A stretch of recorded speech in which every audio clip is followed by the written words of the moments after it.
the controversy surrounding Caitlin Clark and her exclusion from Team USA has evolved into something far bigger than a single roster decision. What began as a debate about basketball fit has spiraled into a cultural flashpoint that exposes uncomfortable tensions, conflicting priorities, and deep frustration about how women's basketball is being stewarded at the highest levels. At the center of it all stands Clark, a rookie who never demanded special treatment, never claimed entitlement, and yet somehow became the most polarizing figure in the sport, simply by being undeniable. The reaction was immediate and explosive. Fans were stunned, analysts were divided, and the conversation quickly spilled beyond basketball into accusations, resentment, and ideological arguments that had little to do with pick-and-rolls or defensive schemes. Some voices dismissed Clark outright, framing her exclusion as obvious because she was new, because she was a rookie, because in their eyes she had not yet earned the right. Others went further, suggesting that the backlash itself proved she was overhyped, that attention had outpaced achievement. But the more those arguments circulated, the more they collapsed under the weight of reality, because reality tells a very different story. Caitlin Clark did not arrive quietly. She entered the professional game, dragging an entire audience with her.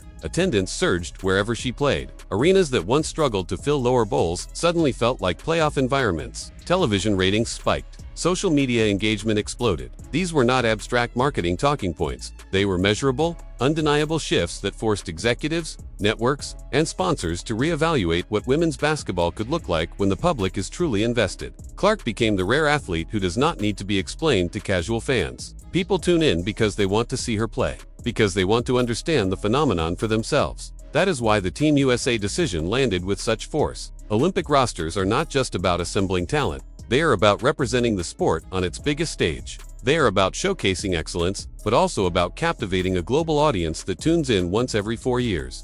Historically, the women's national team understood this balance. There was a time when USA basketball leaned into stars, leaned into visibility, leaned into moments that brought new fans into the fold. Over the last decade, that momentum has faded. Ratings dipped, crowds thinned. The sport remained elite, but the audience shrank. Clark's rise reversed that trend almost overnight. And that is what made her exclusion feel so baffling to so many observers. Prominent analysts argued that leaving out the most visible, most talked about player in the sport contradicted every stated goal about growth and exposure. It was not simply about whether she could contribute on the court, though many believed she already could. It was about the missed opportunity to present women's basketball at its most compelling moment to a global audience that was finally paying attention. Even members connected to the selection process eventually acknowledged the timing problem. Clark, early in her rookie season, was still adjusting, but as weeks passed, her play surged. Her shooting efficiency climbed, her passing sharpened, her control of the game matured rapidly. By the time the debate reached its peak, even insiders admitted that if the decision were being made again with current information, the conversation would look very different.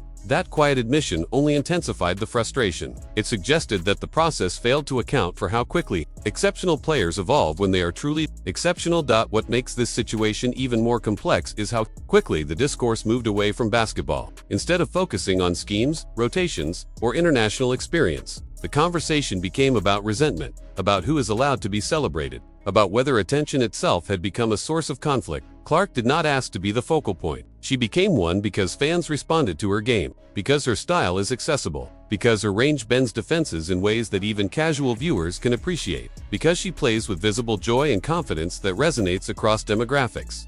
The irony is that Clark herself never contributed to the chaos. While debates raged, she stayed focused on her team. She showed up, played hard, passed willingly, and absorbed pressure without deflection. Her response to being left off the roster was quiet professionalism. No public complaints, no accusations, no entitlement, just work. That composure stood in stark contrast to the noise around her and quietly reinforced why so many believe she represents the future of the sport. Meanwhile, the numbers kept speaking. League-wide attendance jumped dramatically. Games featuring Clark drew millions of viewers. Fever road games felt like events. Entire sections of arenas were filled with her jersey. Young fans, families, and casual sports viewers who had never followed the WNBA before were suddenly invested. That kind of engagement cannot be manufactured. It has to be earned. And once earned, it becomes a responsibility. That is why the Olympic exclusion debate refuses to fade. It touches on a deeper concern about whether decision-makers truly understand what moment the sport is in right now. Women's basketball is not fighting for survival anymore. It is fighting for expansion, relevance, and sustained growth. Stars matter. Visibility matters. Momentum matters. Ignoring those realities risks undoing progress that took years to build. Clark's career trajectory makes one thing clear. This moment will not define her limits. It will define her fuel. History shows that truly transformative athletes often face skepticism before they face acceptance. Being overlooked, doubted, or delayed is often the catalyst that sharpens greatness. Clark already possesses the skill, the mental toughness, and the fan connection that signal long-term impact. International moments will come. Olympic rosters will change. And when they do, the conversation will likely shift from whether she belongs to how the sport ever imagined leaving her out. What we are witnessing right now is not the end of a story, but the beginning of a much larger one. A story about a league at a crossroads. About leadership grappling with tradition versus transformation. About an athlete whose presence has already altered the landscape, whether institutions are ready to admit it or not. Caitlin Clark represents a turning point, not because she demands it, but because the audience has chosen her.